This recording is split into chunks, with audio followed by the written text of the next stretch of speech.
Fuego Cruzado, donde tarde o temprano todos somos protagonistas.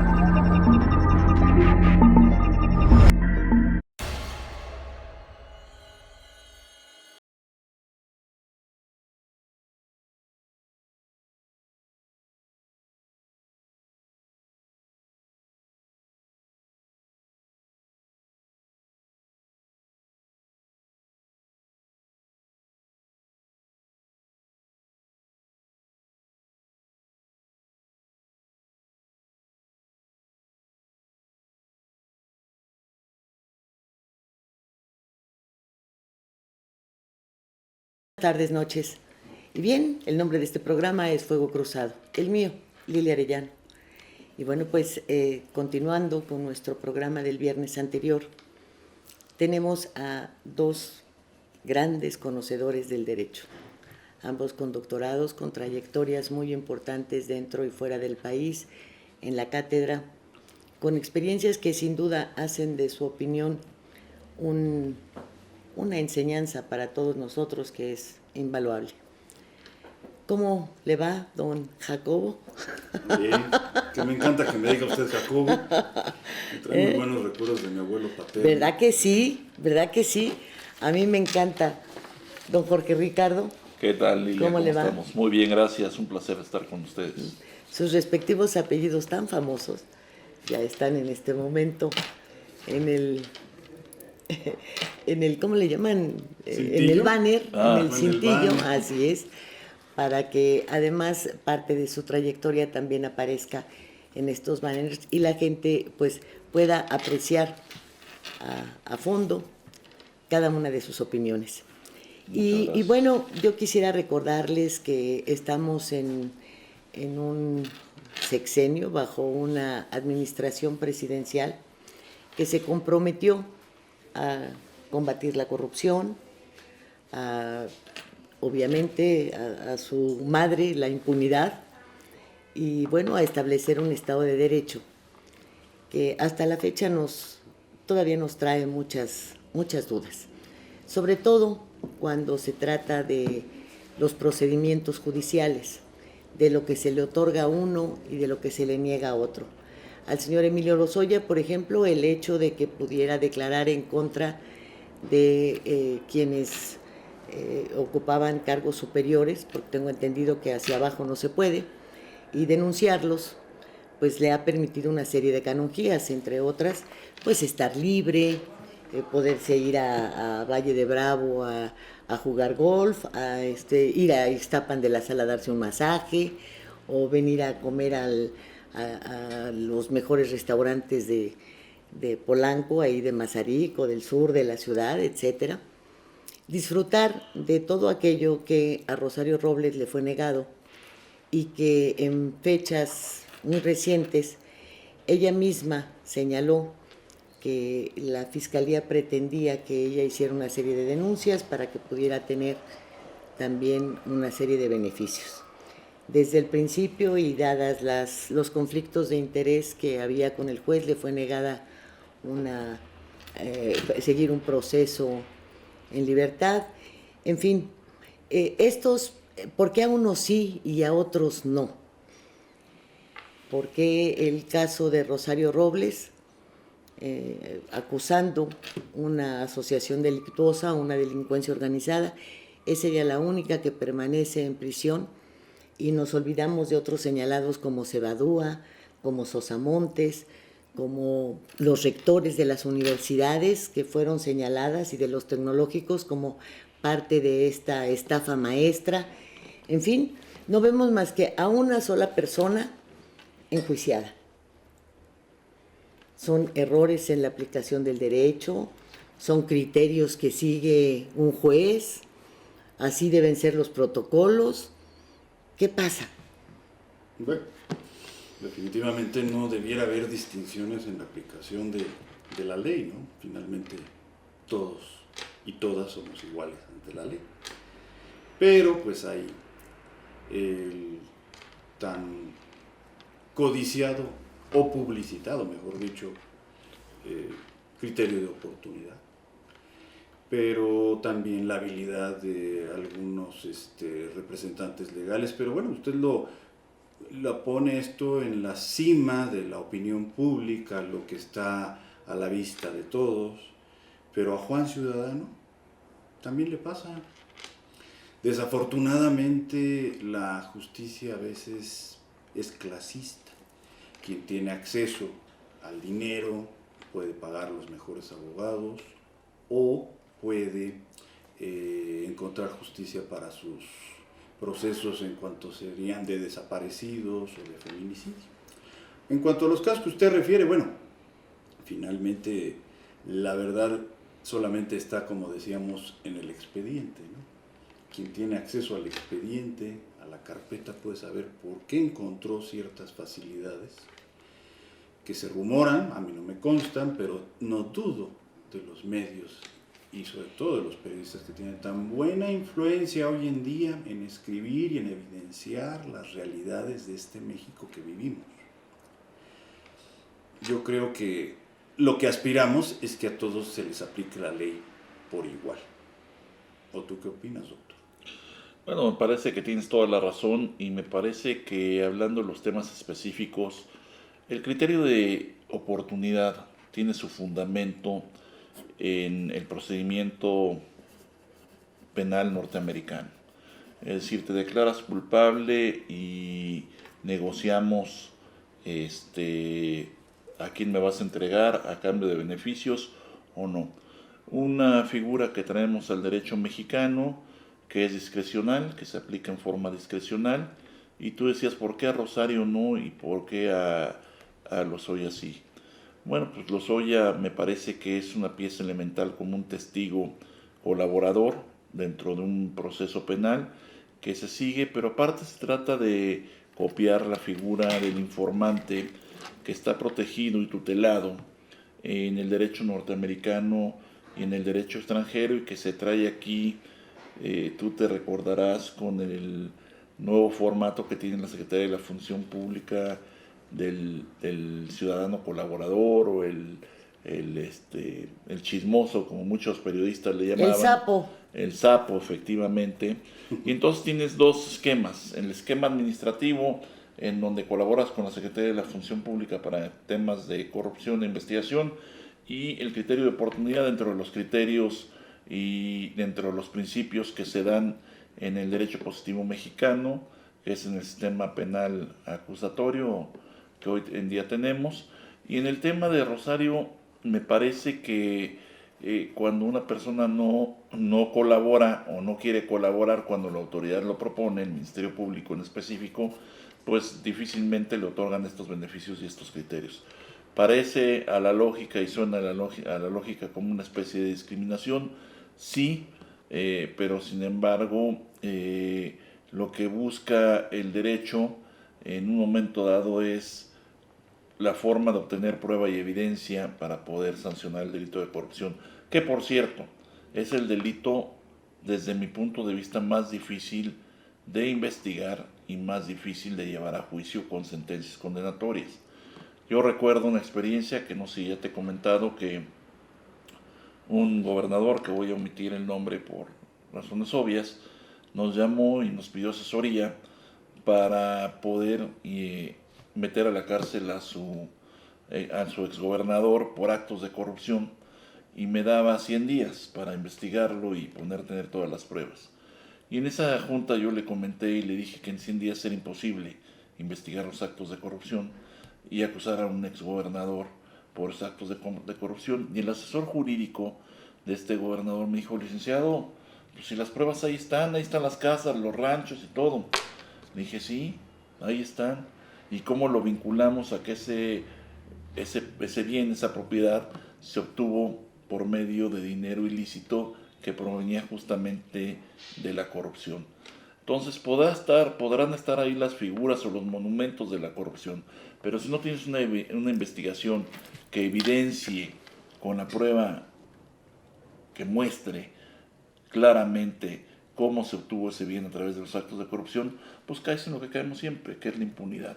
Entonces falta hacer una investigación seria para que puedas acusar a la gente de corrupción. Bueno, aquí en la estafa maestra se supone que ya habían descubierto toda una serie de procedimientos.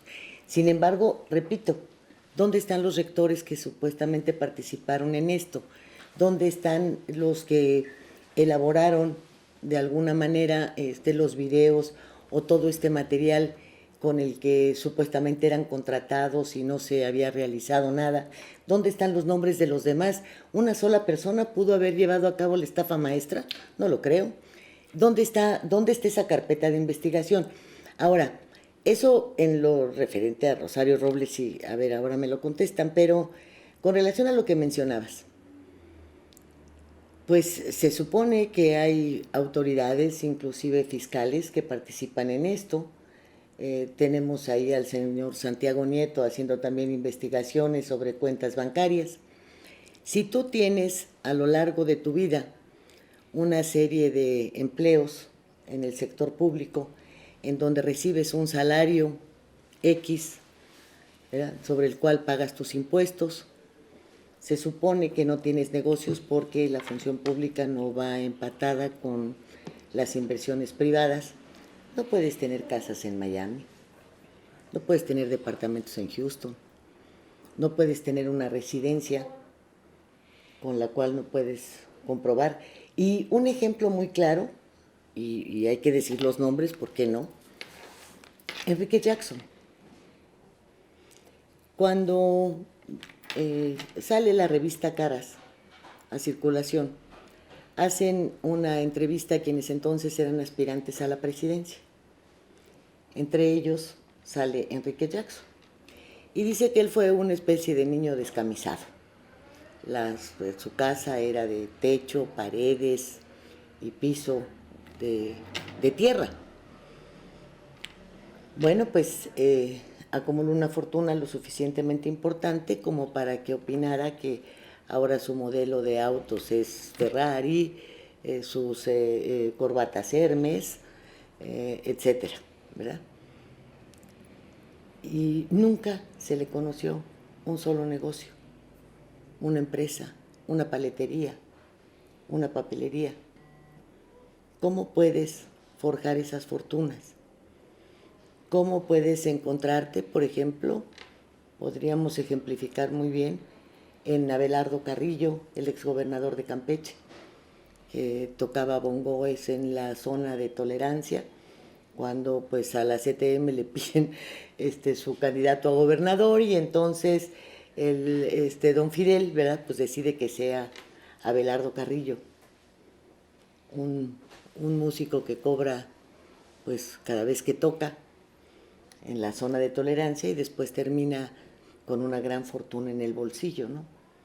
Entonces, si se supone que tenemos alguna inspección de orden fiscal, si se supone que tú tienes ingresos determinados, no puedes acumular esto. Entonces, ahí es en donde hay una cosa que se llama riqueza inexplicable o algo así, ¿no? ¿Y por qué no se actúa en consecuencia? O sea, cuando alguien dice las pruebas ahí están las mansiones, sí, porque ahí están las percepciones económicas también, que no empatan. O resulta que después hacemos válida la herencia en centenarios del abuelo de la señora Elbester Gordillo, ¿verdad? Pero pues esos centenarios debieron haber tenido un rumbo, y no es tan fácil que alguien te compre 200 o 300 o 100 centenarios. Esa es una muy buena pregunta, pero tú diste la respuesta. Pues hay centenarios que se heredan, muchos tienen tíos o padrinos. Sí, pero necesitas una cuestión notarial, ¿no? ¿O no? Sí, lo sé y lo entiendo. Entiendo la pregunta, y eso es lo que más daño hace a la imagen y a la percepción de la política. Y no es percepción. Eso es lo que más molesta, ¿no? El hecho de lo que tú dices, sí, ahí están las fortunas, las riquezas, ¿cómo las hicieron si no tienen negocios? Pues sí, pero lamentablemente tenemos que probar. Bueno, y cuando las pruebas y no pasa nada. Bueno, yo creo que hay una construcción de un sistema de control y de transparencia que no nació ayer, pero también es reciente. O sea, finalmente son vamos a llamarle quizás emparejado a la evolución de los derechos humanos y su cumplimiento en México. Vamos, ¿qué les parece tomar como referencia el 2011 para acá? Y hay una serie de instrumentos que se fueron generados en el orden jurídico mexicano que circulan por la transparencia, por la rendición de cuentas, por las declaratorias, las declaraciones de bienes. Recordarán ustedes, todos esos temas son recientes, o sea, no tienen muchos años. Ahora, no hay una congruencia porque, bien lo dijo el doctor, de repente todos se heredaron y no se vuelve, y luego tenemos algunos criterios que se pueden vencer, pues de estos 5 años, ¿no? Con el SAT. Pero luego llegó el SAT y llegó la pandemia y empezó a volverse todo digital, y es donde muchos, pues por ahí se dice, ¿no? Hasta se infartaron, porque quién sabe cómo lo hicieron por recuperar los dineros de Europa. Entonces, el dinero electrónico ayuda mucho porque ya tiene una pista. Antes, pues lo dijeron ustedes, había centenarios, había dinero en efectivo, pero el experto, la verdad, ¿qué es lo que no tenemos? ¿Voluntad política? Doctor, aquí en este tipo de rastreo. ¿Pesa más la voluntad política que la aplicación de la ley? Mira, pesa la voluntad, pesa la corrupción per se, que es hermana de la impunidad. Y la impunidad es lo que echa a perder todo. Entonces, para que haya impunidad, ¿qué tiene que haber? Una complicidad política. A ver, tenemos, por ejemplo, en Quintana Roo un grupo que se llama Somos Tus Ojos, que ha presentado denuncias con pruebas. Una de ellas se refiere a la remodelación de la Quinta Avenida de Playa del Carmen, en donde 2 ancianos, uno de ellos ya fallecido, por cierto, y el otro, pues, difícilmente sabe leer y escribir, fueron los que formaron una empresa constructora a la cual le han entregado varias decenas de millones de pesos para llevar a cabo obras. Cuando tiene un domicilio fiscal, que es una casa en ruinas, cuando los accionistas de esta empresa pues, son 2 ancianos. Estoy de acuerdo. Y presentas todas estas pruebas y las irregularidades y no pasa nada. Y entonces uno se pregunta, ¿y el fiscal? ¿Y estas denuncias no van a tener jamás un peso específico? Entonces de nada sirve que estemos duro y duro con que no, y que la denuncia, y que los actos de corrupción, y que cuando lo cierto es que no se mueve la hoja de un árbol si no hay una voluntad política por encima de la aplicación de la ley. Sistema Nacional Anticorrupción, ¿qué ha sido? ¿Qué resultados ha tenido? No ha sido más que un elefante blanco, más que una simulación. Sí. Ha sido una simulación que ha costado mucho. Y la Fiscalía Anticorrupción de la Fiscalía General de la República es otra. Está desaparecida, está borrada. Se habla de que tiene 900 investigaciones anticorrupción. Yo no las veo. Yo veo a una unidad de inteligencia financiera haciendo el trabajo de investigación, pasada de sus límites, dicen muchos, pues sí, pero en este país yo no veo a nadie que esté avanzando en estos temas. Y hoy precisamente salen los empresarios con el presidente en la mañanera y dan el acuerdo para la reactivación económica, donde está Poncho Romo y todo. Y uno de los criterios para la reactivación económica del país que tienen los empresarios o que piden es erradicar la corrupción. ¿Por qué? Pues porque en el Tratado de Libre Comercio también uno de los principales pilares de este tratado con Estados Unidos es erradicar la corrupción, por el costo tan alto que tiene la corrupción para la actividad económica, ¿no? Pero ¿qué es lo que estamos viendo aquí en México? Nada. Nada. Entonces, sí se están modificando leyes, sí se está haciendo y todo lo que tú me dices. Ahí están las empresas muro, empresas fantasmas, que no nada más es corrupción, es lavado de dinero también, ¿no? Es decir, porque cuando tú tienes una oficina en ruinas y donde estás constituida en papel y finges, pues es una empresa fantasma, no es ninguna otra cosa. Pero el tema es que tenemos tantas leyes, tanta legislación para combatir la corrupción, pero no se aplica. Exactamente. La infraestructura jurídica está detenida. Y bien decía el doctor, y yo lo he visto y lo vemos los colegas en cuanto al acceso a la justicia, que está entrampado, y lo habíamos comentado tal vez en otro programa, es tan lenta, hay un universo de papel.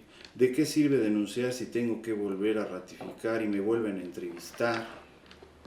Y tengo que componer y hacer ciertas Y la policía no hace su trabajo, ¿verdad? No, la policía ministerial, en el caso de los más, vamos a llamarle relevantes, que no sean tan técnicos, sino de los delitos patrimoniales, bueno, ahí son peritajes. Y en los delitos violentos, pues ahí la policía de investigación no tiene un papel muy preponderante en algunos casos. Entonces, y hay telarañas o redes de corrupción. Bueno, mencionaste algo que es importante, el sistema anticorrupción. Está la fiscalía, la fiscal anticorrupción. Y la fiscal anticorrupción, que pertenece a la Fiscalía General de la República, es la esposa del señor Jaime Cárdenas, quien recientemente hace una serie de denuncias con respecto a la corrupción imperante en el Instituto para devolverle al pueblo lo robado, o el Instituto Chucho el Roto, ¿verdad? Y resulta que es una dependencia, un organismo, un instituto creado justo en este mandato en el que se habló de combatir la corrupción a como diera lugar y barrer las escaleras de arriba para abajo y todo lo que ya hemos escuchado. Y se extraen piezas, se hacen las subastas a modo, se negocian antes. Es cuando podemos entender que una residencia como la de Shenli Yegón, por ejemplo, con un valor comercial de cerca de 300 millones de pesos, se remate en 100, o que se venda una mansión del Señor de los Cielos en 50 millones de pesos, cuando esto pues vale un departamentito chico en Puerto Cancún, por ejemplo, y estás hablando de toda una mansión. Y cuando nos damos cuenta de que pues se roban en donde venden lo robado, y entonces y el señor Cárdenas pues es esposo de la fiscal anticorrupción, y no hemos visto que se levante el dedo, ¿eh? O sea, escuchamos al presidente decir que primero que sí estaba fatigado y por eso se iba, y después pues que yo quiero una lealtad a ciegas, y en fin, discursos y discursos, pero ¿dónde está el seguimiento a una denuncia hecha por el director de este instituto? O sea, no por un observador, no por un periodista, sino por quien dice, me voy porque estoy violentando la ley, estoy siendo cómplice de una cadena de delitos, entre las cuales, por ejemplo, está la venta de 9 lotes del patrimonio de los ferrocarriles, cuando nadie sabe en qué consiste el patrimonio de esos ferrocarriles que fueron privatizados por Zedillo. Y luego se habla de la venta de terrenos con playa por el propio presidente. ¿Con qué? Con subastas arregladas como las que denunció Cárdenas. Entonces, ¿en dónde está esa estructura o ese entramado jurídico que tendría que llevar todos estos asuntos a la mesa del Ministerio Público? Porque las denuncias ahí están. ¿O qué? ¿Las tendría que hacer Cárdenas ahí en el escritorio de su mujer?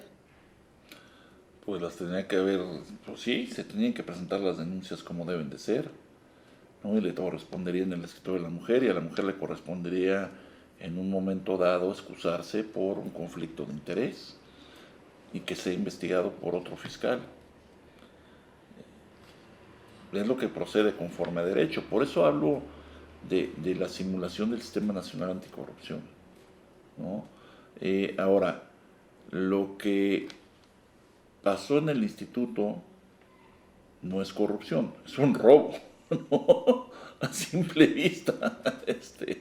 Eso se tiene que investigar como robo, y habría que investigarlo por parte de la Fiscalía Federal, porque son bienes que están asegurados. Y fíjate, muchos de los bienes rematados ni siquiera han sido desposeídos, es decir, ni Están siquiera, en litigio. Exacto, ni siquiera un juez ha determinado Que pueden disponer de ellos. exactamente, ¿no? Eso es lo grave. Y esa es la violación al Estado de Derecho. Y eso es lo que los empresarios y yo creo que todos en México estamos pidiendo transparencia. No podemos seguir siendo poco transparentes, poco claros, sucios en el manejo de estas cuestiones, ¿no? Jacobo. Yo creo que y en otras experiencias que me han tocado también tiene un papel muy importante la famosa sociedad civil organizada, que también ha sido, ¿por qué no decirlo?, de repente ultrajada, ¿no? Y han, en el privilegio del micrófono de la mañana, pues de que descalificarlos porque tenían algún cochupo o chanchullo. Pero yo creo que también la participación, dirían, bueno, pero ¿qué interés jurídico tiene? No, es que sí hay un interés legítimo de impulsar y de volver, también de denunciar y de ser más activos. Sería un fuerte debate porque podrían no tener la influencia en este tipo de denuncias que hacen personas directamente agraviadas, ¿no? Por ejemplo, en el caso de que alguien adquiriera un inmueble que ni siquiera está desposeído, que lo tiene, no sé, está sujeto a litigio, etcétera. Bueno, ese es el primero de su esfera jurídica, pero finalmente son bienes ya también que entraron a la esfera del poder público. Entonces, si hay un interés, ¿dónde quedaron esas asociaciones o grupos que tienen en su objeto social, que no es de lucro, promover las acciones legales pertinentes, ¿no? Ha faltado también, o yo recomendaría también el impulso de que todos, como ya lo he dicho en otras ocasiones, participemos en la defensa de... Sí, nada más que recordemos que recientemente, por ejemplo, los agricultores en Chihuahua de inmediato les congelaron las cuentas como una forma de revanchismo ridículo, porque 24 horas después tuvieron que descongelárselas porque no había ningún sustento para ello. Entonces, las asociaciones a las que te refieres también están sujetas a que en un momento determinado se vayan contra ellos. Hay muchísimos que ya no reaccionan por miedo, porque estamos en el mandato de la venganza, ¿no? De que si no estás conmigo, estás contra mí, no hay de que podamos llegar a un acuerdo. Esto mismo que mencionas de la iniciativa privada. Hace, 48, 72 horas antes de que hubiera el pronunciamiento del señor de Hoyos, Romo señaló que la única forma para reactivar la economía del país era con la iniciativa privada. El gobierno realmente no contaba con el capital para poder sacar adelante al país en términos económicos. Bueno, esto en principio te llevó a pensar que a lo mejor la renuncia de Romo ahí venía, ¿no? Porque pues el señor López ha sostenido y ha dejado entrever que él las puede de todas. Entonces, como que ha negado esta participación privada en obras importantes. No hay empresas privadas construyendo la refinería, hay empresas privadas contratadas para la construcción. En el caso del aeropuerto Felipe Ángeles, bueno, pues el Ejército y otros subcontratistas que se tienen, pero no hay iniciativa privada. En el caso del Tren Maya, pues sacaron a estos BlackRock, salieron también los de Vidalta, salió también Azur, han salido quienes han pretendido participar. Y lo que se tiene sí son trabajos de ICA, pero porque es una empresa contratada. No hay participación de la iniciativa privada. Entonces, ahora cuando Romo hace esta declaración, dice uno, bueno, pues a lo mejor lo van a correr. Muy bien, no lo despiden. Llegan los de la iniciativa privada y ofrecen 300,000 millones de pesos, es decir, 13,000 y pico de millones de dólares que no sirven para reactivar una economía. No sirven. O sea, la economía de nosotros está lo suficientemente maltratada como para que una cifra de esas te haga concebir esperanzas. Y si a cambio están pidiendo no solamente evitar la corrupción, sino una especie de simplificación administrativa y que les quiten tanto trámite y tanta cosa. ¿Estarán de veras dispuestos? ¿O hablar de la corrupción fue precisamente porque esta inversión va a generar corrupción? Es una buena pregunta. Yo creo que no podemos negar que en muchos de los trámites tenemos corrupción, para empezar. Hay que hacer casi 90 trámites. Por eso, ahí es donde empieza la corrupción. La verdadera corrupción que tenemos es en que no hay una simplificación administrativa. Sigue siendo pues ¿qué cree? No iba con color azul, iba con color negro. Oiga, señorita, pero dice lo mismo y la tinta. No, es que aquí no decía que tenía que ser con azul. Pues es que usted lo tiene que imaginar. Y ahí empiezan todas estas trabas, ¿no? Sí, el punto de vista también de los empresarios siempre ha sido también que haya una desregulación. Pero además lo vivieron y lo siguen viviendo, no en el punto más intenso de la pandemia, pero ha sido en las mesas de trabajo que se tienen con ellos, el que existe la autorregulación. Había unos conflictos bastante fuertes porque había una serie de inspecciones, de actos de control, que ni siquiera tenía la infraestructura, gobierno local o gobierno federal, para llevarlas a cabo.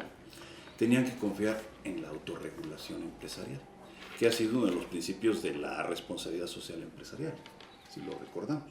Sí. Entonces, ese es un punto que podemos fortalecer y que el empresariado también entiende, las mujeres empresarias, por ejemplo, el que no es necesario que me inspeccione, sino simplemente que yo me tengo que autorregular. Ejemplos tan simples como los protocolos de salud que existieron o que existen en la pandemia, quizás porque yo estoy pensando en el futuro también y soy optimista de que esto se va a superar más, pero eso no crea que salió del gobierno. Por eso insisto que la sociedad civil es la que construye el país. Los empresarios, las empresarias son los que hacen México cada día. Entonces, la postura mía y la que yo he recogido de ellas es que se puede cambiar de adentro hacia afuera, de abajo hacia arriba, pese a los de arriba. Porque también debemos entender que vivimos en un régimen de concurrencias, o sea, no nada más es el gobierno federal, o sea, también son los gobiernos locales que tienen muchos excesos, algunas insuficiencias y también aciertos. Ya estaba yo buscando aquí un tema. Yo creo que la regulación está, pero no podemos dejar en manos de la iniciativa privada que ellos se autorrevisen y que ellos autocumplan, porque también la corrupción está en la iniciativa privada.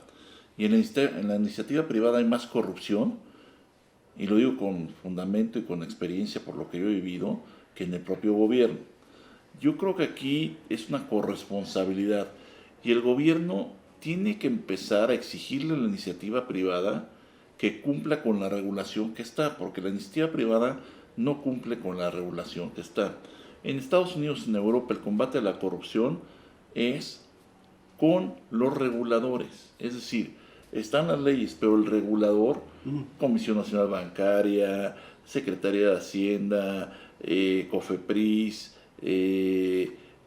Procu del Consumidor, quien sea el regulador, tiene que estar supervisando que se cumpla con la ley. Claro. Y tienes que tener tus políticas y tus medidas y tus controles. Y hay otra reforma, que estas reformas sí vale la pena. El gobierno ya no puede investigar todos estos tipos de corrupción, actos de corrupción, no le alcanza el dinero. Claro que las investigaciones se pueden medir en pesos y centavos. Tenemos que avanzar hacia una reforma legal en donde yo, regulador, te digo a ti, empresa X, oye, estás incumpliendo con la parte ambiental. No te voy a meter a la cárcel. Tú te vas a autoinvestigar y si no me dices la verdad, entonces te voy a sancionar y hasta te puedes ir a la cárcel. Pero tú estás incumpliendo en los temas anticorrupción, en los temas antilavado. Es decir, a ti te tiene que costar el que yo te esté supervisando, yo te detecte algo. No, a mí, Estado. Y las multas que vamos a tener, se van a crear un fideicomiso para generar políticas públicas que mejoren el combate a todos estos ilícitos. Y entonces sí empezaremos a tener un combate a corrupción. La corrupción existe en todos los países, en mayor o menor medida, pero en todos los países hay. O sea, no hay un país que tenga cero corrupción en el mundo. Hay un país que es más tolerante que otro a la corrupción. Y aquí somos súper tolerantes a la corrupción. Claro. ¿No?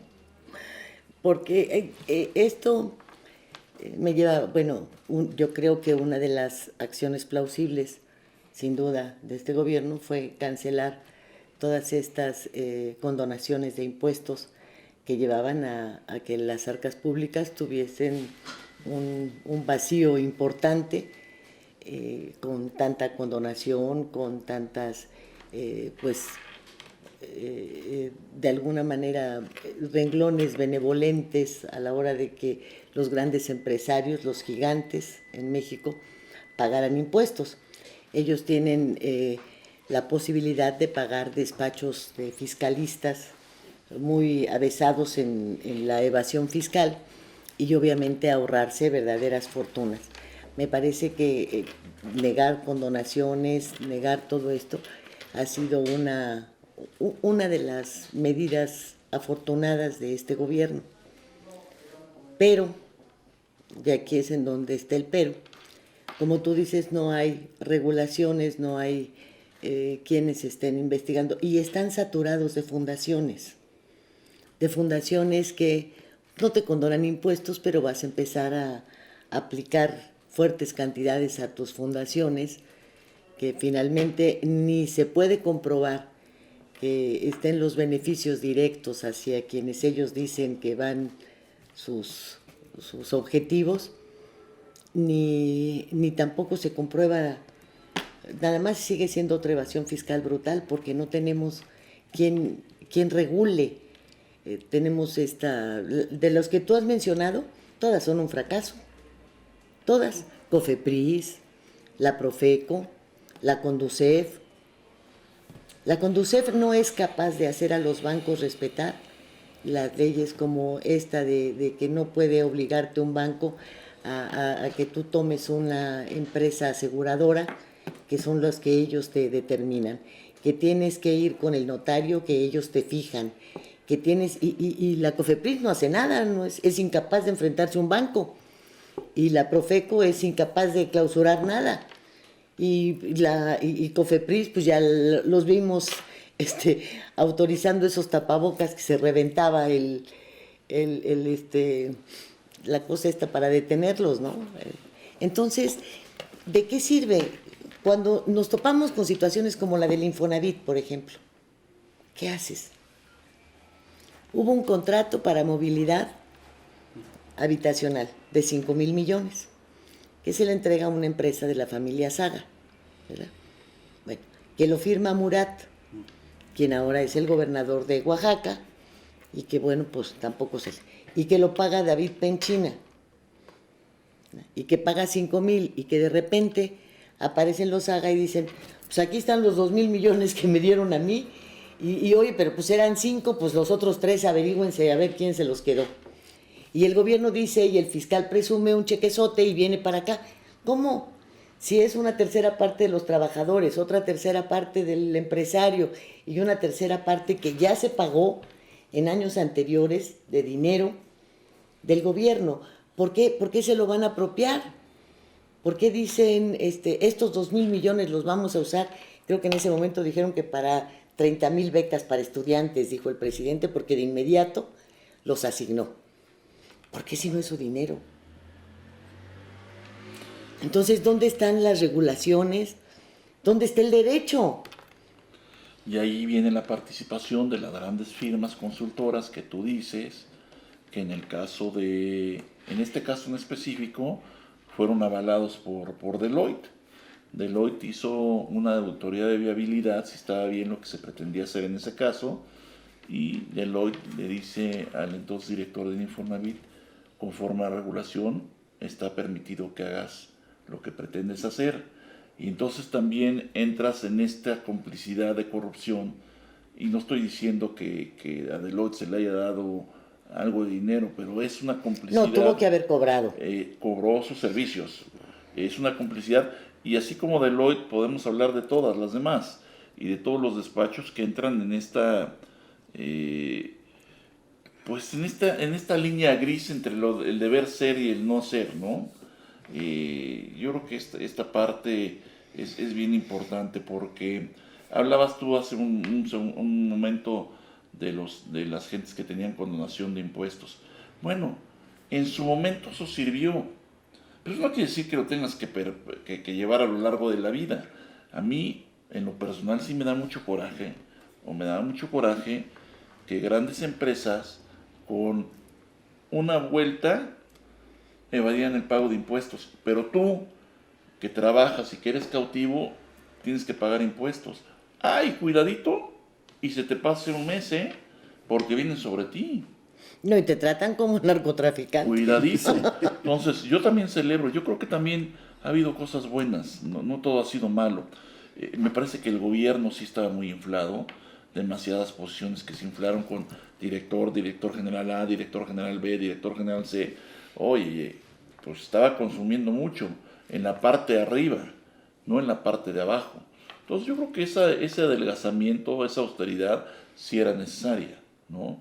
Yo creo que en estos aspectos sí ha habido unos grandes avances. Pero si verdaderamente queremos transformar a México, llegar a una cuarta transformación, sí, la bandera tiene que ser el combate a corrupción, pero real.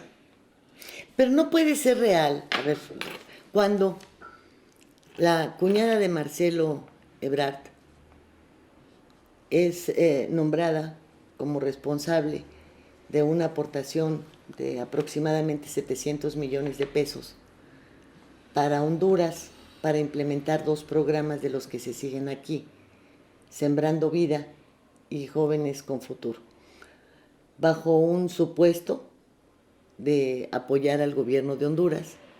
Recordarán ustedes que en la zona limítrofe, en el sureste del país, hicieron un compromiso de apoyarlo hace aproximadamente año y medio, con una cantidad de algo así como 60 millones de dólares, una cosa por el estilo. Ahora se da esto cuando viene la caravana, en un afán de detener a esta gente, pero para que no llegue a los Estados Unidos.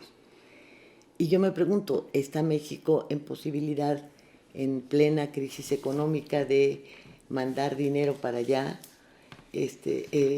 Sale el señor Gatell y dice que esta gente no tiene el bicho, que no representa ningún peligro para nosotros. O sea, esto, porque la corrupción no nada más es quedarse con el dinero. Claro que no. La corrupción implica acciones de tipo personal, decisiones, deshonestidades hasta para aceptar un cargo público. ¿Puede un arqueólogo ser el director del INSABI? ¿Eso es ser honesto? ¿Es ser honesto ser un mecánico y manejar la cantidad de millones que tiene asignada la Secretaría de Bienestar solamente porque has sido un activista? Cuando no tienes, o sea, necesitas un poco de preparación para manejar esos cientos de miles de millones de pesos provenientes de los impuestos de los mexicanos. ¿Qué se vale? ¿Eso no es corrupción? ¿Eso no es deshonestidad? ¿Y el derecho? ¿Aquí no cabe tampoco? O sea, no hay manera. Les pregunto como abogados porque fuera del programa estábamos comentando mientras desayunábamos que parte de que podamos avanzar y de que podamos crear una sociedad distinta tiene que estar aparejada y sustentada en las leyes. Y yo no veo una reacción así pujante, fuerte, además pues basada en el estudio de la ley de los abogados. Por ejemplo, García Ramírez escribió todo un ensayo preciosísimo con respecto a la determinación de la Corte, y hemos visto otros ensayos de juristas también muy reconocidos en el país. Pero una presentación de una plataforma de decir, bueno, hasta aquí porque están ustedes violando todas estas leyes, pues los abogados no hacen nada. Y o son unos cuantos que levantan la voz frente a una ciudadanía que, pues, ya vimos cómo podemos aceptar que nos digan que somos las mascotas, ¿no? El presidente nos trató de mascotas, recordarán ustedes, ¿eh? Son mis mascotas. Hace unas declaraciones de repente que le hacen a uno pensar que se dirige a un auditorio de retrasados mentales o de gente lo suficientemente ignorante como para no entender nada. Y yo me pregunto, bueno, no es estar en contra de Andrés Manuel López Obrador, es simplemente hacer valer pues lo que este país tiene en su gente, en sus profesionistas, y de repente como que los veo medio agachadones, ¿no?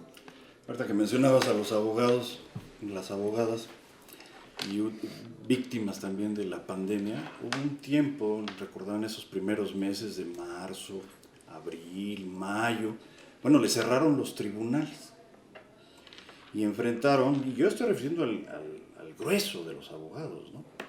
A veces dices, bueno, los presidentes de los colegios y demás, pero todos los abogados que hacían, sufrieron mucho y sí me llamó mucho la atención. Bueno, ¿dónde están esos abogados tan aguerridos del día a día en el tribunal, en el fuero común? ¿Qué hicieron cuando no tuvieron, y han pasado más meses, han pasado 4 y estuvieron cerrados, les pusieron un día sí, un día no? ¿Por qué no exigieron las plataformas electrónicas? ¿Qué pasó con ellos? ¿Qué pasó con ellas? Sí, realmente fue muy difícil. Algunos sistemas como el del Estado de México instauraron un tribunal electrónico, por ejemplo. Pero era para mediar, para aquellos que querían arreglarse, como si fuera un choque de dos coches, de dos personas en la calle cada con quien carro, se va con su golpe, ¿no? y que no tuvieran seguro, ¿no? Entonces ellos se arreglan. Me llamó la atención y sí es cierto, pero también hay otras voces muy activas, ¿eh? Lo que pasa es que no tienen la difusión y están hablando las facultades, aunque también enfrentaron muchos problemas cuando antes de la pandemia reventó lo del acoso. ¿Recuerdas? El problema de los acosos sexuales en las universidades era brutal, nada más que los salvó la pandemia y los detuvo. Entre comillas, los detuvo, me refiero al abordaje del tema. Pero sí es muy importante la acción de todos los colegios, de las barras. Pues es que yo creo que si aspiramos a un Estado de Derecho, el Estado de Derecho solamente lo pueden dar quienes conocen del derecho. ¿Y quiénes son? Pues los abogados. O sea, Sí. Los demás podemos hablar de las repercusiones, de los efectos, de tal y tal, de que si algo, bueno, obviamente como en todos los juicios y los pleitos, pues hay alguien que gana y hay alguien que pierde y siempre habrá, nunca podrás darle gusto a todos, pero sí hay establecimientos que necesitamos, que urgen y que la verdad es que no vemos, Jorge Ricardo, no lo vemos. Y bueno, habrá que sentir que se tiene, el temor tiene fundamento. Pues te van a echar a Hacienda, te van a congelar las cuentas, te van a dar instrucciones para que, ahora que vemos que no hay un respeto ni una división de poderes, pues los asuntos que lleves fracases en todos, ¿no? Entonces, bueno, pero que no habrá los suficientes como para que no seramos machos, pero somos muchos, alguna cosa así, algo que pues que nos permita aspirar a ser realmente una sociedad mejor y no estar sujetos a los caprichos, ¿no? Porque Bueno, ¿a dónde sí. vamos con denuncias que no tienen fin, pues? Han pasado más de 40 días de lo del hermano del presidente, lo de sus cuñadas, la situación de Dos Bocas y todas las interrogantes en cuanto al compadre de la señora Nale, los conflictos de interés. Fíjate que estoy de acuerdo con lo que dices de los colegios de abogados, pero ¿dónde están los partidos de oposición? ¿Dónde está la oposición que debe estar activa, crítica, exigiendo? ¿Dónde está? También creo que esa actividad política deja mucho que desear. Lo que pasa es que ya nadie confía en los partidos políticos. Digo, yo creo que si no confiamos en las leyes, ya no hay para dónde hacernos, ¿eh? Los partidos políticos están lo suficientemente desgastados y además con una complicidad para mantener en la impunidad a todos aquellos que han resultado con poder abanderados por ellos. Sí, claro. ¿Qué hace, por ejemplo, el PAN cuando el titular del Ejecutivo dice yo no hablo con Corral? Ah, caray. Pues que no es el presidente de todos los mexicanos y que Javier Corral no representa, pues no sé, a 20,000 chihuahuenses, ¿va? Por poner una cifra, podrían ser 2. Sí, claro. Pero es el de todos los mexicanos. ¿En qué momento puedes alterar de esa manera la democracia y quedarte tan tranquilo? ¿Cómo puedes llegar a Sonora y alabar al responsable de la seguridad que ha duplicado el número de homicidios? Y dices, ay, lo has hecho muy bien. Pues sí, cómo no, pregúntenle a las agencias funerarias si la ha hecho requete bien, hemos ganado un dineral. Sí, sí. Entonces, ahí podrías preguntarte, ¿dónde están los partidos políticos? Bueno, no hay. Estoy de acuerdo. No hay. Entonces, pero aún la permanencia de los partidos políticos, su función, pues también está establecida por las leyes. ¿Sí? Porque hay leyes electorales, porque hay leyes esto, porque hay leyes... Bueno, entonces volvemos a lo mismo. Todo está sustentado en las leyes. Cuando le das la vuelta y después de que el presidente dice poco partido y mucho pueblo, ya dio la instrucción de que Morena se queda como está. ¿Por qué? Pues porque ninguno de los candidatos le conviene. O sea, Porfirio Muñoz Ledo, pues tendrá todos los defectos del mundo, los que le quieran encontrar, pero de que sabe hacer un partido político ya lo demostró. De que sabe lo que es la estructura de un partido político ya lo demostró. Y de que sabe cómo publicitar un partido político también lo demostró, ¿verdad? Entonces Porfirio no le conviene. ¿Por qué? Porque la cuarta es López Obrador, no Muñoz Ledo. Pues si es Mario Delgado, pues eso es hace un conflicto con Claudia Sheinbaum porque es abrirle la puerta al padrino de Mario Delgado que se llama Marcelo Ebrard y que prácticamente lo pondré en la línea de sucesión. Ah, pues entonces que se quede Jade como secretaria general, que lo adora y que es así, es lealtad a ciegas y que no importa si tiene una investigación por un daño patrimonial inmobiliario hecho al partido, ¿verdad? Y que se quede el señor del caballo Ramírez Cuellar, ¿no? El que entró a caballo allá, Sí. Porque es otra lealtad a ciegas. Entonces, pero hay leyes electorales, ya el tribunal también electoral ya está como la corte. Lo que usted diga, señor presidente. Pues tal parece, ¿no? Tal parece. ¿Qué hacemos? Es una buena pregunta, es una buena pregunta. Es una buena pregunta. Porque yo, perdónenme, siento que estoy haciendo mi chamba, haciendo todas estas observaciones, ¿eh? No, es una buena pregunta, pero... A reserva de que, bueno... un país en donde el Estado de Derecho cede, pues un país en donde todo el abuso va a permear en todas las áreas.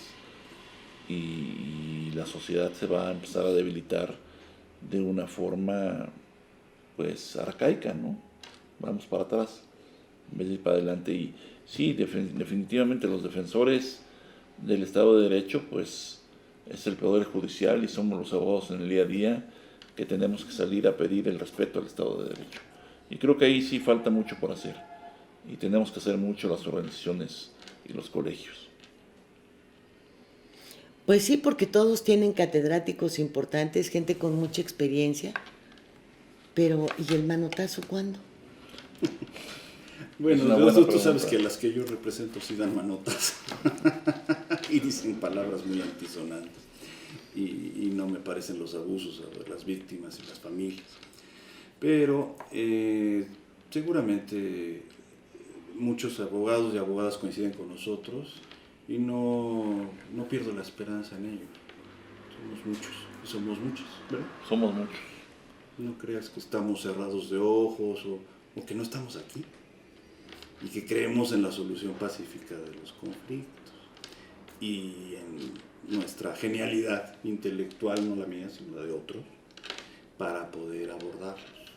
Así que tengo esperanza. Sí.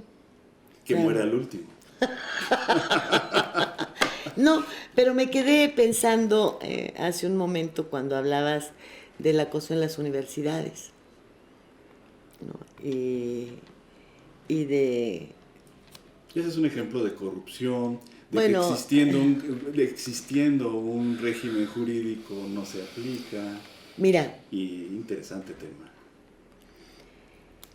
si se hubiese aplicado, como lo hacen ahora, este término para todas las expresiones de los señores, vieras qué vida tan triste hubiera sido la de tantas mujeres de mi edad, porque ibas en la calle y te decían, adiós mamacita linda, oye, qué bueno te estás, oye, te da un gusto extraordinario, ¿eh? Hoy eso sería acoso. No, bueno. No, claro. No, bueno, Lo es. porque si son piropos Ya no te impropios. atreves porque no se vaya a voltear una mujer y te balacee o te aviente una piedra o te convoque a Bueno, 10 y te pongan una guamisa de aquella. Óyeme, ¿Por qué tú tan pesimista? tienes- Porque sé que sí, que tienes- ese es el punto. No. La libertad. Del año, vamos a suponer, 200 días en los que ven a sus secretarias, a la gente que convive con ustedes todo el tiempo. Y si le dicen, oiga, qué bien le queda ese vestido. Se viste muy No, bien. bueno. No, bueno, ya estuvo. No, bueno. Cuando, había 199 días en los cuales, pues te parecía que mal viste, ¿no? Y de repente un día, oye, se vistió re bien. Y lo reconoces y en ese momento se convierte en un acoso. ¿En qué momento las mujeres hemos abusado de este criterio para, pues incluso dejar de recibir piropos, dejar de recibir tantas cosas? Ya no hay quien ceda los asientos en el metro, en el autobús, porque los signos de caballerosidad se acabaron, porque ha habido este tipo de agresiones de las mujeres hacia los hombres con señalamientos inmerecidos, ¿sí? Pero, ¿qué sucede cuando buscas un ascenso, ¿verdad?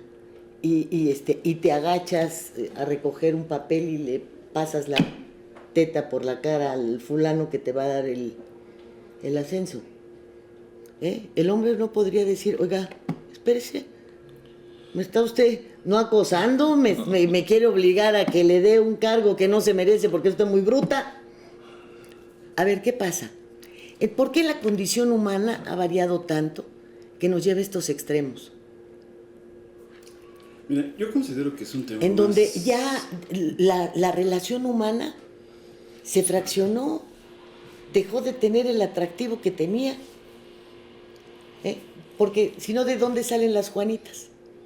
¿De dónde salen tantas diputadas Es vergonzoso. que han salido de las sábanas?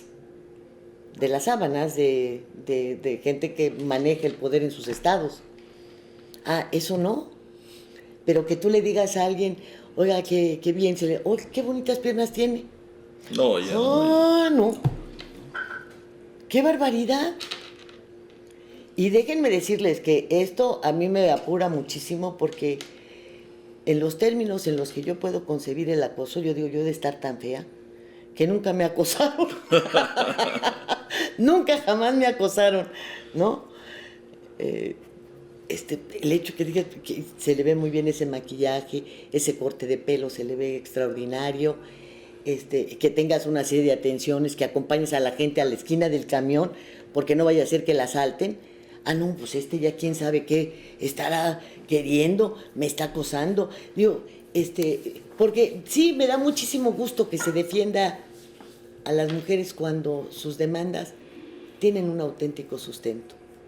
Sí, yo Cuando es creo una que nos cuestión estamos haciendo importante. tontas, yo les diría, oigan, ya organícense y defiéndanse, porque esto está canijo. A los temas que aludía usted pues son realmente de un contexto de violencia o un contexto de educación. Usted hacía referencia a que no es mal recibido el reconocimiento que toda persona merece.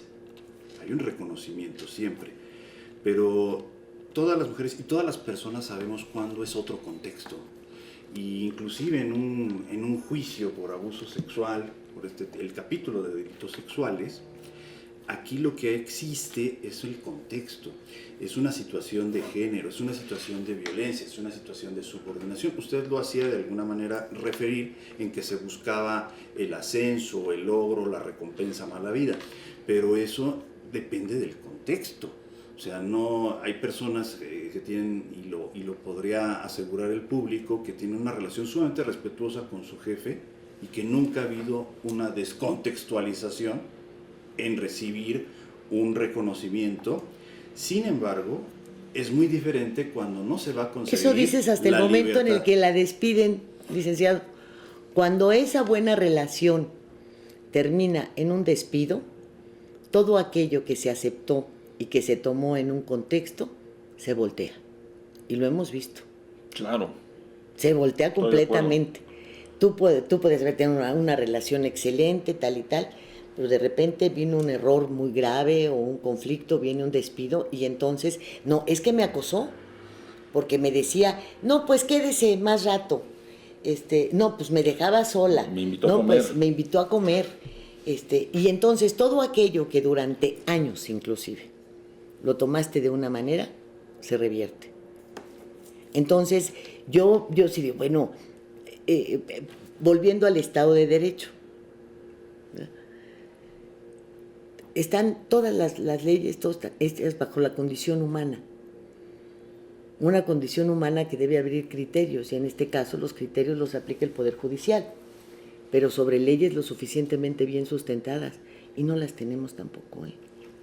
Bueno, en el tema del despido injustificado, todos sabemos perfectamente bien que una persona que ha No, sido o justificado, o justificado. en un tema de abuso sexual, de acoso, siempre va a haber una repercusión psicológica. Y esa se va a reflejar, porque lo veríamos por la vía penal, en las pruebas periciales. No, nada más, no es tan sencillo decir, pero ¿cuáles "Ay, me pruebas acosaba", periciales si no si a estaba yo veces en los afectada? estados no hay ni siquiera los elementos químicos para tomar huellas? Ah, bueno, esas ya son insuficiencias que... Pero que se tienen huellas en no vaya a todos estar los estados. ventilándose, incorporándose como órgano de prueba, un dato de prueba. Pero ya me sacó la casta para defender a las vulnerables. Pero Jorge quiere opinar. ¿O vi mal? No. Yo me confieso que soy, se los dije desde el principio, es una aberración decirlo, No, yo creo pero que- es misoginia femenina, ¿eh? No, o sea, yo estoy conozco seguro que a mi existe, género, lo conozco muy bien, porque a él pertenezco, ¿verdad? Y sé que somos lo suficientemente tontas como para cuando Jorge Hank le preguntan de todos los integrantes del reino animal cuál es su ejemplar preferido, y dice las mujeres, y entonces suben las legisladoras muy indignadas. ¿Por qué, señor? Usted pertenece al reino animal y yo también. No veo por qué. Si a mí me preguntan cuál es mi ejemplar del reino animal, yo diría que ustedes. Por supuesto que sí. Pertenecemos al reino animal, no hay más que 3 reinos. Lo demás es ignorancia. Y las señoras subieron a demostrar qué tan ignorantes eran. Porque el otro no lo dijo en un sentido peyorativo, sino pues, de una gente pensante, ¿verdad? Que además ha tenido todos los animales del mundo ahí. ¿Se refiere a Carlos Jr. o a su? A Carlos Jangrón. A Jorge. A Jorge. Perdón. A Jorge. Porque yo conocí a don Carlos. Mira, yo creo que volvemos a lo mismo. Estamos en un extremo de las cosas muy peligroso. Tan peligroso es que ahora te da miedo voltear a ver a una mujer. ¿O qué va a pasar con los jóvenes? Fíjate qué tema tan importante. Fíjate, tú a los 18 años puedes tener una novia en un parámetro normal que tenga 15, 16, 17 años y son menores de edad. Y en un noviazgo de los menores de edad, que hoy en día no nos podemos tapar los ojos, tenemos que ser muy abiertos, pues empiezan a tener relaciones sexuales dentro de la minoría de edad, pues, todos los chamacos. ¿A qué es a lo que voy? Que si mi hijo tiene 18 años y su novia tiene 16, 15 años y se les ocurre tener una relación sexual, mi hijo va a ser sujeto a un proceso penal como adulto si es que la mamá O lo el acusa. papá. Y déjate de que tenga tú nada más relaciones sexuales. Ya en un momento de acoso sexual, que los agarren tocándose o algo, caes en el extremo de, no me cae bien el muchacho, pues lo denuncio. ¿Qué problema tan grave? 1, 2, no todo, o sea, ¿cómo ligas? A ver, nos ponemos de papás, ¿eh? ¿Cómo ligas? Entonces, resulta que tienen relaciones y el papá le dice, a ver, no, él me forzó. Porque si la niña le tiene temor al papá, Sí, no le va a Pablo. decir, pues es que fíjate que lo quiero mucho No, y me dio no, curiosidad. O no, él me violó. Y entonces va el padre y te acusa, porque hay dos tipos de acusación en este sentido, ¿no? Una que te permite reparar el daño casándote y la otra que te lleva al bote. Entonces, Fíjate qué grave. claro, Y eso si el papá le da a la niña el derecho de la voz. Porque si no, dice el papá, yo voy a denunciar y yo voy a decir que a mí me consta que fue contra tu voluntad. Qué grave. Mira, y tú sabes, depende. Bueno, yo siempre estoy al lado de las víctimas, ¿no? A mí me cuesta mucho conflicto asumir un caso de defensor. No lo hago. Yo prefiero estar siempre con la víctima. Y pues, insisto, para mí las pruebas fundamentales son los peritajes de psicología, de contexto de género. Claro, van a ir con la relación, el relato del hecho delictuoso, pero yo ahí buscaría precisamente, además de que se va a dar el convenio reparatorio en alguna situación. No te creas. De En Quintana Roo son más de 20 años de cárcel. No, claro, por ejemplo, allá en Quintana Roo, y es otro problema, que ya hemos discutido los abogados, que allá son 20, acá son 15, acá son 11, acá todavía está vigente. ahí es una multa de Imagínense 1,000 pesos, ¿no? Que se case con el violentador, o sea, eso ya está totalmente erradicado. Sí, claro. Así es. Híjole, pues tienen ustedes mucho que hacer, ¿no? Igualar un código penal único. También. El derecho va cambiando con la sociedad, no se puede quedar estático. Es un derecho que camina, que se mueve. Pero pues ambulante. ojalá que lleguemos al momento en el que ese derecho nos proteja. Porque si lo vamos a tener como los 10 mandamientos, que ya cada quien los entiende como quiera. Yo, por ejemplo, pienso, las mujeres nunca hemos pecado. Porque los mandamientos no dicen, no desearás al hombre de tu prójima. Así que quedamos totalmente liberadas de ese. ¿Ves cómo nos hizo Dios? De la cultura patriarcal. ¿Ves cómo nos hizo Dios? Tienes toda la razón. ¿Verdad? ¿Qué tal? Bueno, pues creo que hemos agotado los temas que tenía para... pues no se dejaron entrampar, hombre. ¡Qué barbaridad! ¿Tú Te crees? pregunto, Ese silencio fue como que no caímos según ella en la trampa. las operaciones no aceptadas por mujeres en los Estados Unidos por migrantes, que se supone que les han hecho algunas operaciones indeseadas. Pues eso es Violación violatorio a los derechos humanos más fundamentales, ¿no?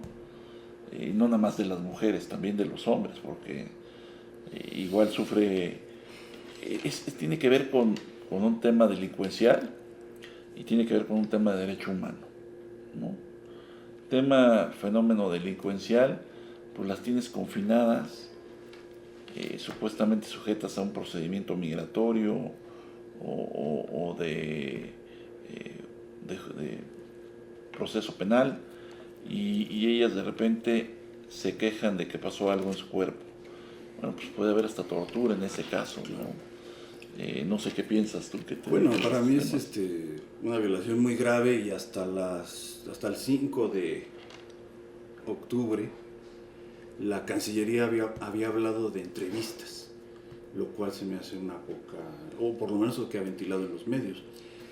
Yo creo que no es un tema para una investigación tan acuciosa como debe de ser, el que solo sea con entrevista de la mujer, tiene que haber de por medio otro tipo, sin violentar su dignidad, claro, porque tiene que ser consentido, el que se averigüe y se investigue si realmente existió esta situación, porque hasta ahora, hasta lo que yo sé, se había negado hasta el 5 de octubre que había sucedido, pero la entrevista no es el mecanismo. Sin embargo, los medios de sí. comunicación dieron con quienes Exactamente. Entonces, sí determinaron eso. Fíjate, todo un aparato gubernamental no pudo encontrar una. claro. Y los medios de comunicación sí. No, hasta dicen un universo de 20, oye, 20 pues eso es muy alcanzable, ¿no? O sea, no es un universo. Entonces yo creo que ahí la investigación debe ser muy puntual, muy precisa, la Cancillería tiene que activarse totalmente porque los derechos de las mujeres aquí y de cualquier mexicana no pueden ser violentados de esa manera. De cualquier mujer de cualquier nacionalidad. Por supuesto. No, y menos cuando están en custodia, ¿no? Tienes otros derechos que cuidar.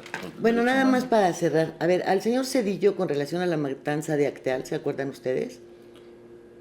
Sí. Bueno, pues resulta que él tenía varias denuncias en cortes internacionales por este hecho, por esta acción. Matanza, finalmente el nombre lo dice todo. Sin embargo, Estados Unidos extendió una especie de impunidad hacia su persona, porque bueno, pues sabemos que trabaja para una de las empresas de los ferrocarriles que él mismo vendió, ¿verdad? Y que es muy fuerte en los Estados Unidos. Y le tendieron este manto de impunidad, y yo me pregunto, ¿son válidos los mantos de impunidad de los Estados Unidos como para que se los extiendan, pues no sé, a Peña Nieto con relación a Ayotzinapa, al señor López Obrador con relación al mal manejo de una pandemia, al igual que a López-Gatell? Sirve para todos los muertos de izquierda registrados con Salinas de Gortari? Una buena pregunta, y yo creo que no, porque estos temas se ven en La Haya. Pero detuvieron el de Zedillo. Inclusive a Luis Echeverría en razón de edad, y bueno, yo no sé si él ya se dio cuenta de que está muerto, ¿no? A lo mejor todavía no sabe, pero pues también con relación al 68, al 72, fundamentalmente al 72. Pues ahí está la Comisión de la Verdad que se le creó, Y pues no concluyó nada. Como Pero todas las pero no se comisiones, le ¿eh? dio impunidad, pues sí se le sometió a investigación. Que el investigador sea bueno o malo, pues yo ya no lo sé, ¿no? Pero ahí está. Yo creo que tienes un espectro jurídico nacional en donde decimos que somos soberanos, nadie puede mandar, y ahí es donde debes de lavar toda tu ropa. Y qué pena que un espectro jurídico internacional sea el que tenga que decir si haces o no haces, cuando posiblemente hay un ilícito que combatir, ¿no? Yo creo que no podemos estar sujetos al orden internacional. Si bien es cierto, el orden internacional por ley nos rige cuando hay tratados que se firman, pues también es que tenemos que tener la responsabilidad soberana de investigar los delitos que se presenten en el país. Pero sí es que las notas más importantes y relacionadas con las investigaciones más profundas también las recibimos del extranjero. Bueno, pero finalmente tú decías, como abogados, ¿qué opinamos? Finalmente hay cosas buenas, ¿no? Decíamos, se condonaron, ya se dejaron de condonar impuestos. Pero también, por ejemplo, se le dio impulso a que se recibieran las determinaciones de la Corte Internacional. Desde hace un par de meses venimos teniendo eventos en la Secretaría de Gobernación donde se sujetan a las determinaciones de la Corte, lo que no había pasado en sexenios anteriores porque los habían entrampado. ¿Algún ejemplo de caso? Bueno, ahí exactamente, precisamente ese es el de Acteal. Otras cuestiones como jurídicas que pues han derivado en investigaciones que están en curso, ¿no? El tema de aceptar la jurisdicción de la Corte Interamericana en los casos de desaparición por el Senado, eso es muy favorable. Decíamos, no, es que lo tienen que hacer desde afuera. Bueno, pero antes ni siquiera eso. O sea, eso es muy importante. El tema ya insisto, el tema de los desaparecidos es grave. ya lo creo. Pero lo es más aún cuando se tienen tantos cadáveres sin identificar y siguen las mismas prácticas, ¿no? ¿Saben ustedes que afuera de los hospitales COVID están los frigoríficos? Camiones frigoríficos, porque los cadáveres no caben en las zonas mortuorias, y entonces ahí es en donde los están guardando. Y lo que te extraña es que vienen los cadáveres que encuentran, y ahí pues se antoja que hay registros que serían muy sencillos, es una toma de huellas, es una fotografía, y después si los quieres enviar a una fosa común, pero cuando los vayan a buscar tienes algo para mostrarle a la familia, ¿no? Y seguimos sin tener nada. Pues es que eso cuesta mucho, no hay recursos. Oye, es una foto. Oye, las Polaroid ahora son regaladas, bueno, pues aunque sea una Polaroid, ¿no? Para que se la pongas ahí un papel a donde estén las huellas. No, si los protocolos se deben de cumplir. Pero no se cumplen. Estoy de acuerdo. No se cumplen. Es una realidad.